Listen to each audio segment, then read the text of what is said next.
प्रिय मित्रों, आप सबों को प्रेम भरा नमस्कार। इस समय आप ट्रांसवर्ल्ड रेडियो इंडिया की प्रस्तुति सत्यवचन देख रहे हैं। हम आप सबका इस कार्यक्रम में स्वागत करते हैं। दोस्तों, परमेश्वर इस संसार के लोगों से प्रेम करता है, इसलिए वह समय देता है कि लोग उसको जाने, पहचाने और उसका आदर और महिमा करें। वह दुष्ट से दुष्ट व्यक्ति को भी अपने राज्य में स्वीकार करने के लिए तैयार है, बशर्ते कि वह परमेश्वर की ओर फिरे। दोस्तों, यह इस बात को प्रकट करता है कि परमेश्वर पौलुस के माध्यम से एक अति दुष्ट और पापी शहर कुरंथ के विश्वासियों को समझा रहा है, ताकि वे परमेश्वर के भेद को समझे और उसकी आशीष के पूर्ण भागी बने। और बाइबल में इस लेख के होने से हमें भी वह अपने उद्देश्यों को प्रकट करता है, क्योंकि हम भी कुरंथ के लोगों से उत्तम नहीं हैं। हम भी परमेश्वर के ज्ञान से अनभिज्ञ हैं। परमेश्वर के वचन का ज्ञान हमें उद्देश्य चलित जीवन प्रदान करता है। दोस्तों, इसलिए हम इस कार्यक्रम में उसके वचन को अध्ययन करते हैं। आइए देखें कि आज कुरिन्थियों की दूसरी पुस्तक के अंतिम अध्ययन के द्वारा वह हम पर क्या प्रकट करना चाहता है। आइए अपने अध्ययन में आगे बढ़ें। प्रिय मित्रों, जैसा कि आप सब जानते हैं कि हम इन दिनों कुरिन्थियों की पत्री से अध्ययन कर रहे हैं। आज हम अपने अध्ययन के क्रम में दूसरा कुरिन्थियों की पत्री 12 अध्याय उसके 19 और 20 पद में पढ़ते हैं। आइए देखें, यहाँ पर लिखा है, तुम अभी तक समझ रहे होगे कि हम तुम्हारे सामने प्रत्युत्तर दे रहे हैं।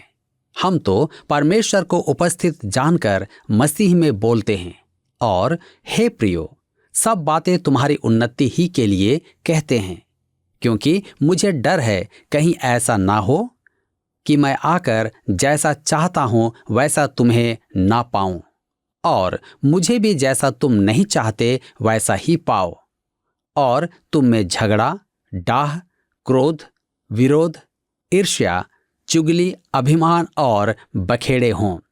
मित्रों, ये वे बातें हैं जो पौलुस कुरिन्थ पहुंचने पर उनमें देखना चाहता था। उन्हें पौलुस से बड़ी आशा थी और पौलुस को उनसे बड़ी आशा थी, परंतु वह वहां जाकर क्या देखेगा? वाद विवाद और कलह। मैंने अनेक वर्ष सेवा की है और अब मैं ऐसे स्थान पर पहुंच गया हूं जहां मुझे विवाद करना अच्छा नहीं लगता है। यदा कदा मुझे पत्र प्राप्त होते हैं और जिनमें मेरे कार्यक्रम के श्रोता मुझसे मेरे द्वारा कही गई बातों पर विवाद करना चाहते हैं। मेरे मित्रों, अपने विचार अपने पास रखें और मेरे लिए प्रार्थना करें। यदि मैं गलत हूं तो परमेश्वर के आत्मा द्वारा सत्य का ज्ञान पाऊं। आप मुझे लंबा पत्र लिखकर समझा नहीं सकते, क्योंकि मैं स्पष्ट कहता हूं, मुझ में ऐसे लंबे पत्र पढ़ने का धीरज नहीं है। आप संभवतः कहेंगे कि मेरी मानसिकता संकीर्ण और कट्टर है। अति संभव है, परंतु वाद विवाद से कुछ प्राप्त नहीं होता है। हमारा काम है परमेश्वर के वचन का प्रचार करना। अतः मैं वाद विवाद में पड़ना नहीं चाहता। मैं प्रयास नहीं करूंगा। मैं वचन की वही शिक्षा दूंगा जो समझता हूं, बाइबल की ही शिक्षा दूंगा जब मैं बाइबल सिखाता हूं। आज की कलीसिया में वह सब कुछ है जिनका उल्लेख पौलुस यहां करता है। वाद विवाद, ईर्ष्या, क्रोध, कलह, पीठ पीछे बुराई करना। क्या आपने सुना है? नहीं, मैंने नहीं सुना। मैं बताता हूं। और वे बुराई करना आरंभ कर देते हैं। इस प्रकार कानाफूसी की श्रृंखला चल पड़ती है। किसी ने कहा कि कानाफूसी की जाए तो बहुत लोग कर लेंगे। लिखा है अभिमान। अभिमान मैंने प्रायः इसके अर्थ का विचार किया है। मेरे विचार में डॉक्टर H.A. आयरनसाइड की व्याख्या सर्वोत्तम है। उन्होंने कहा कि यह शब्द उन्हें पानी के किनारे बैठे मेंढक का स्मरण कराता है। वहां वह अपने आकार से 2 गुना दिखाई देता है। अब यदि आप उसे पत्थर मारें तो वह फिर दुबला हो जाता है और पानी में कूद पड़ता है। अतः अभिमान को व्यक्त करने वाला अति उत्तम शब्द है दिखावा। कुछ विश्वासी बहुत दिखावा करते हैं। बखेड़ा अर्थात कलीसिया में अव्यवस्था, गुटबंदी कलीसिया में अव्यवस्था फैलाती है। वे पत्र लिखकर उस पर हस्ताक्षर करवाते फिरते हैं। इससे अव्यवस्था होती है। आइए हम पढ़ें दूसरा कुरिन्थियों की पत्री 12 अध्याय उसके 21 पद। लिखा है, और कहीं ऐसा ना हो कि मेरा परमेश्वर मेरे फिर से तुम्हारे यहाँ आने पर मुझ पर दबाव डाले और मुझे बहुतों के लिए फिर शोक करना पड़े, जिन्होंने पहले पाप किया था और गंदे काम और व्यभिचार और लुचपन से जो उन्होंने किया मन नहीं फिराया। कुरिन्थ एक पतित नगर था। संपूर्ण रोमी साम्राज्य में यह नगर पाप का केंद्र माना जाता था। वहां मनुष्य केवल पाप का भोग करने आते थे। यह सच है कि जहां पाप अधिक होता है वहां अनुग्रह भी अधिक होता है, परंतु कुरिन्थवासी पाप को गंभीरता से नहीं लेते थे। मित्रों, यह सब देखते हुए कलीसिया की छवि पर कुप्रभाव पड़ता है। इस पत्री को पढ़कर आपके मन में कुरिन्थ की कलीसिया के बारे में अच्छे विचार उत्पन्न नहीं होंगे। यह सच है।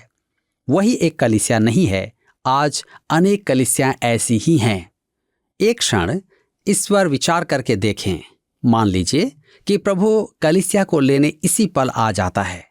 यदि वह इस संसार से सब सच्चे विश्वासियों को उठा ले, तब क्या होगा? हमारा यह मानना है कि इसके बाद महाक्लेश आरंभ होगा। महाक्लेश में एक योगदान यह भी होगा कि कलीसिया यहां नहीं होगी। कलीसिया इस पृथ्वी का नमक है, जगत की ज्योति है। पवित्र आत्मा कलीसिया में वास करता है।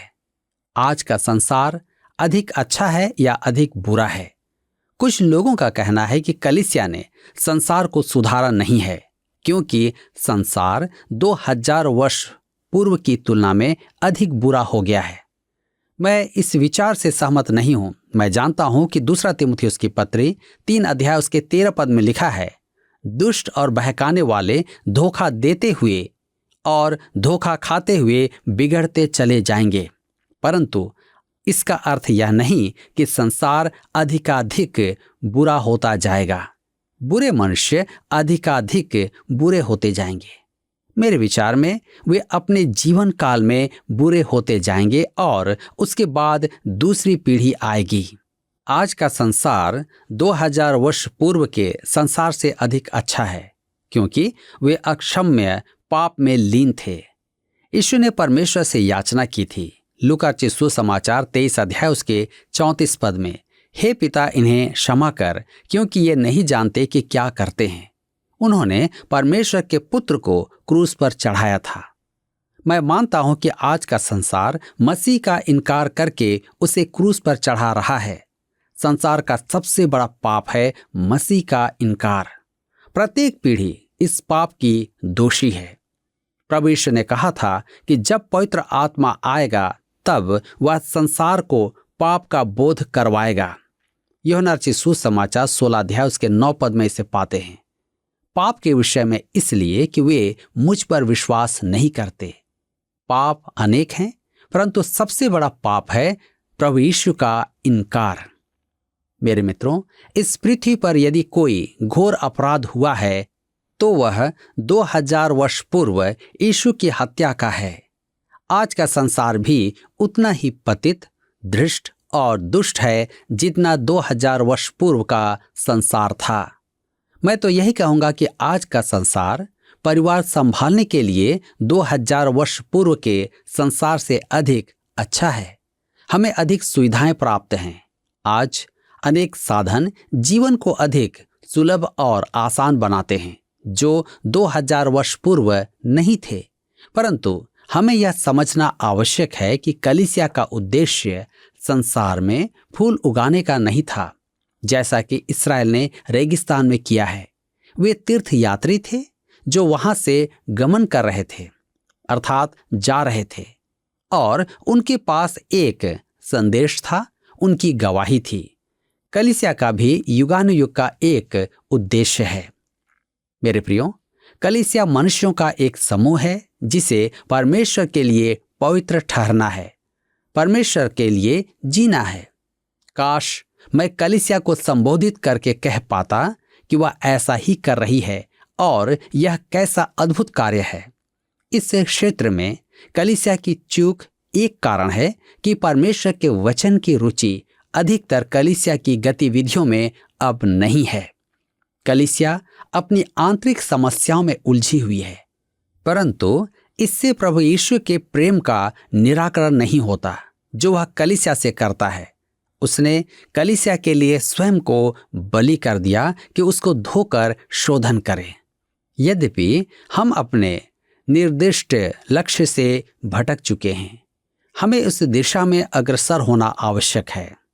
अतः हमने कुरिन्थ की कलीसिया को लिखे पत्र में देखा है कि वह एक कलीसिया थी जो रोमी साम्राज्य के सबसे अधिक बुरे नगर में अवस्थित थी, और कैसी बुरी थी।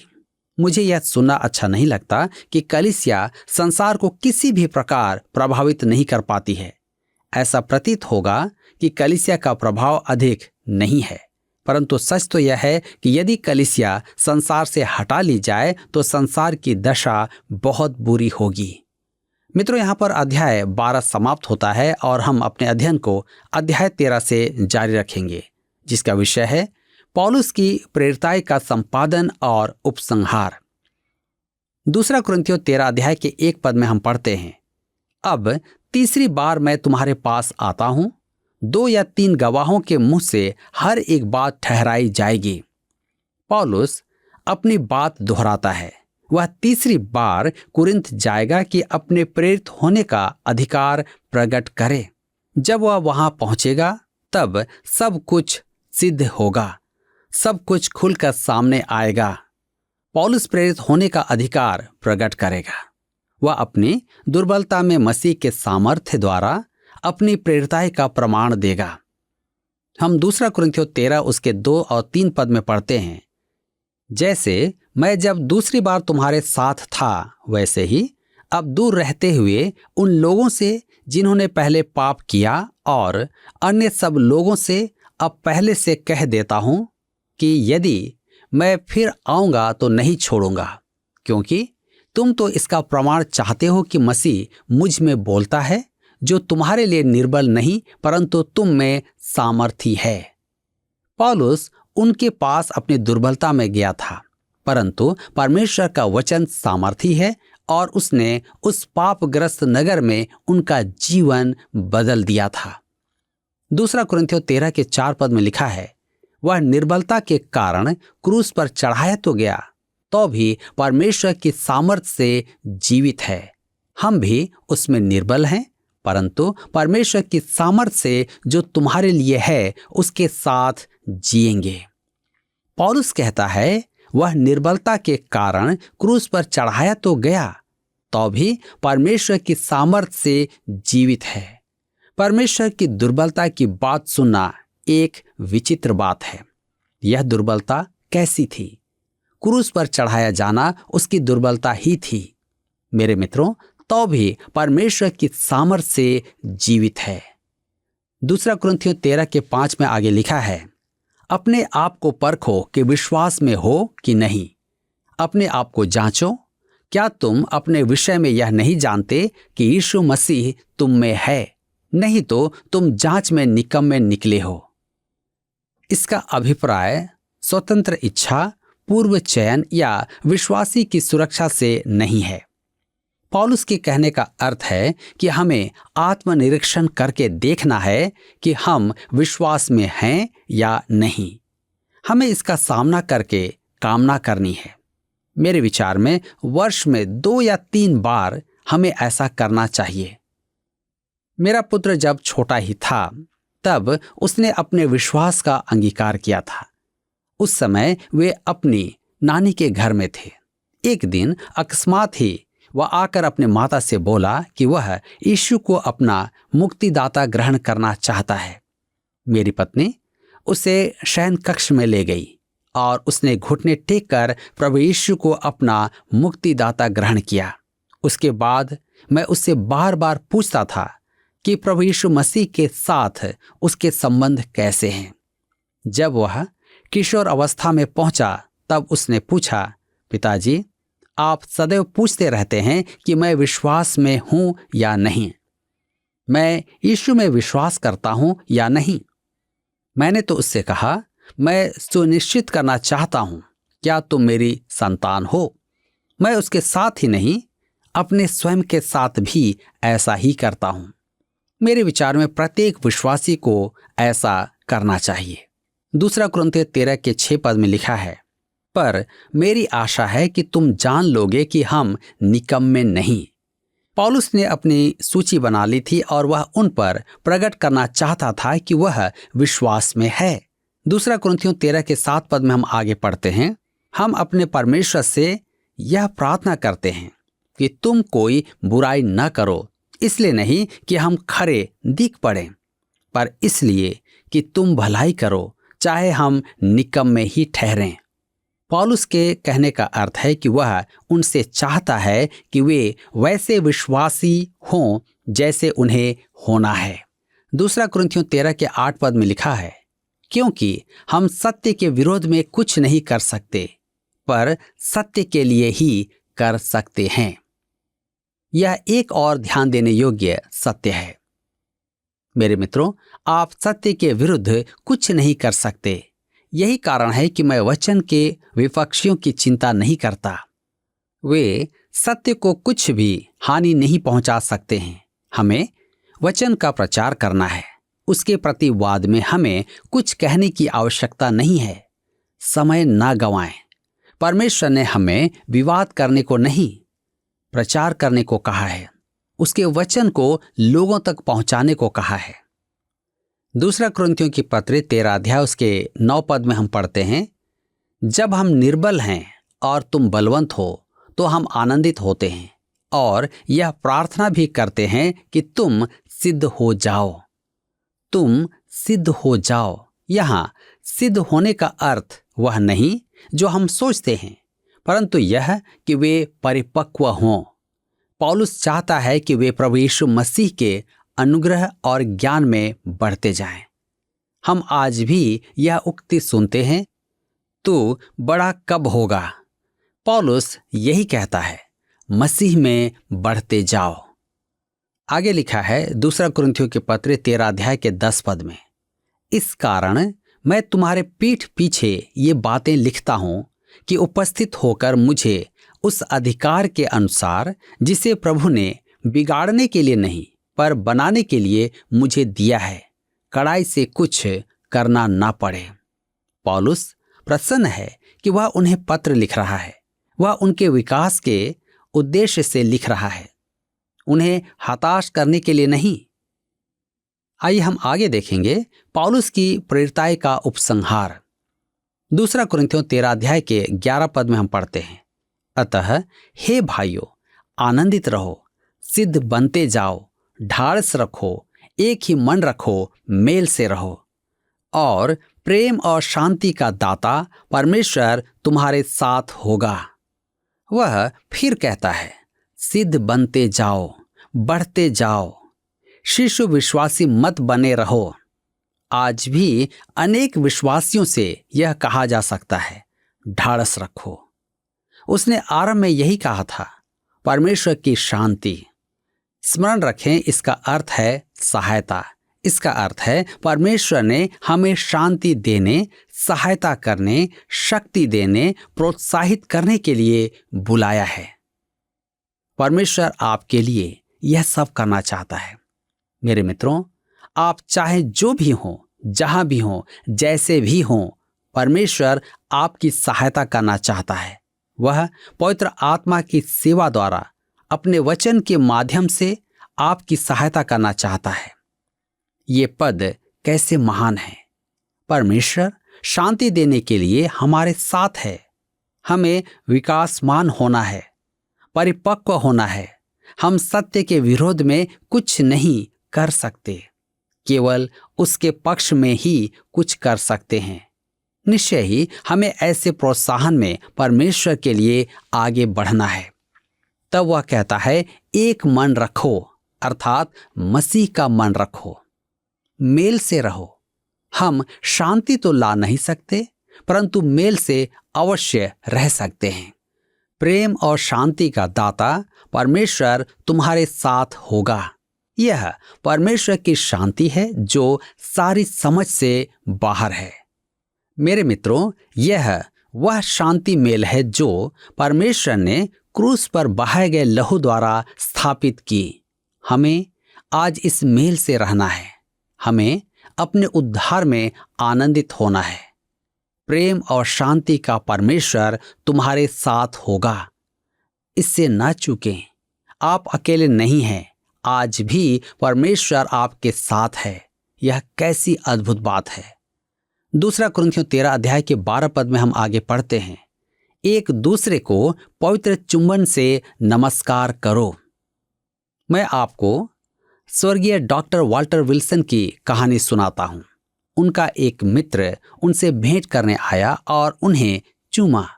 वह परमेश्वर के एक अद्भुत पवित्र जन थे। उसने उनकी पत्नी को भी चूमा।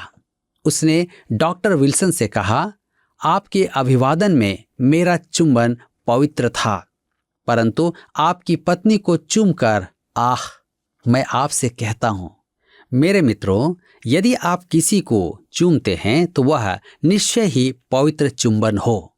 अतः यदि हमें अपना चुंबन पवित्र रखना है तो केवल अपने ही लिंग तक ही सीमित रहें। 2 कुरिन्थियों 13 अध्याय उसके 13 और 14 पद में आगे हम पढ़ते हैं, सब पवित्र लोग तुम्हें नमस्कार कहते हैं। प्रभु यीशु मसीह का अनुग्रह और परमेश्वर का प्रेम और पवित्र आत्मा की सहभागिता तुम सबके साथ होती रहे। जब पौलुस कहता है तुम सबके साथ, तो वह हमें भी कुरिन्थ की कलीसिया में सहभागी बनाता है। हमें मसीह में जो कुछ प्राप्त है उसमें उल्लासित होना है। प्रभु यीशु मसीह का अनुग्रह और परमेश्वर का प्रेम और पवित्र आत्मा की सहभागिता हमें संसार ही नहीं अपनी कलीसियाओं में भी गवाह होना है। मेरे प्रियो, आज का यह वचन क्या ही अद्भुत है कि हम अपने आप को पवित्र रखें और अपने जीवन की गवाहियों के द्वारा दूसरों के लिए आशीष का कारण बने। आज मैं आपसे पूछना चाहता हूं, क्या आज आप कुरिन्थ की कलीसिया के समान अपने आप को देखते हैं या अपने आप को सिद्ध और परमेश्वर के निकटता में देखते हैं? परमेश्वर आप सबको आशीष दे। पिछले प्रश्न का उत्तर है सी, स्वर्ग का आंखों देखा वर्णन। यीशु मसीह, पौलुस प्रेरित और यूहन्ना प्रेरित, इन तीनों में स्वर्ग का आंखों देखा वर्णन प्रकट करने में समानता पाई जाती है। आज का प्रश्न है, वचन के अनुसार पाप अनेक प्रकार के हैं, पर सबसे बड़ा पाप है खाली स्थान। ए, मूर्ति पूजा, बी, व्यभिचार, सी, हत्या, डी, यीशु का इनकार।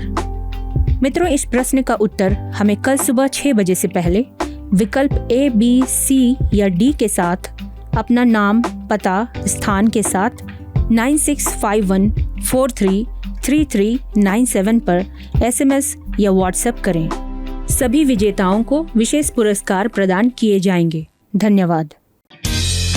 क्या आपको यह कार्यक्रम पसंद आया? अभी हमें एक मिस कॉल करें और आप अगले विजेता हो सकते हैं।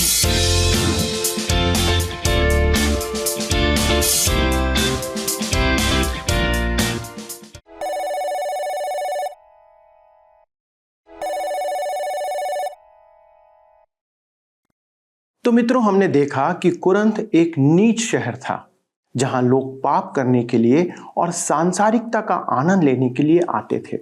लेकिन पौलुस की सेवा के द्वारा परमेश्वर ने उनके जीवन को बदल दिया, लेकिन फिर भी वे उस पर संदेह करते हैं।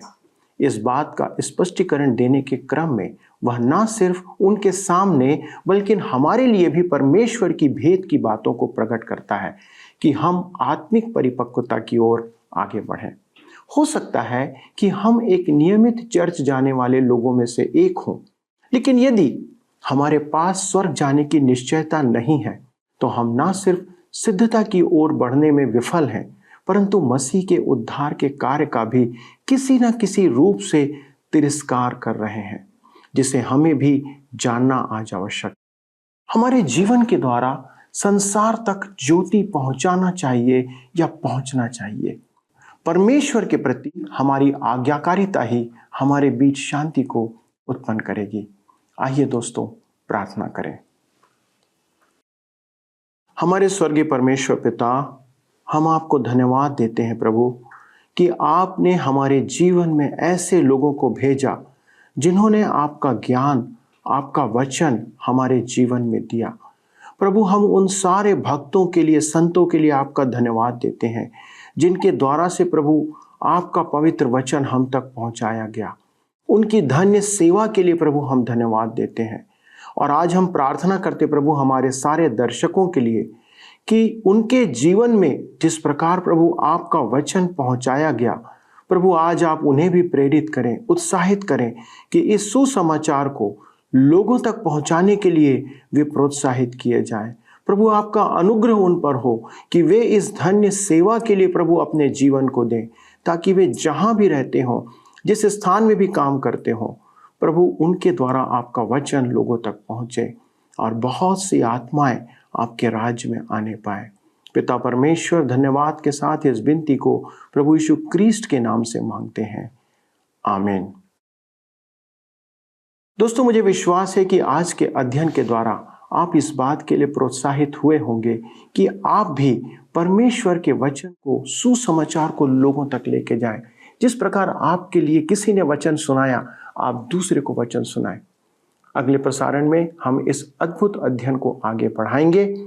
तब तक आप परमेश्वर के वचन को लोगों तक बांटते रहें। प्रभु आपको आशीष दे। धन्यवाद।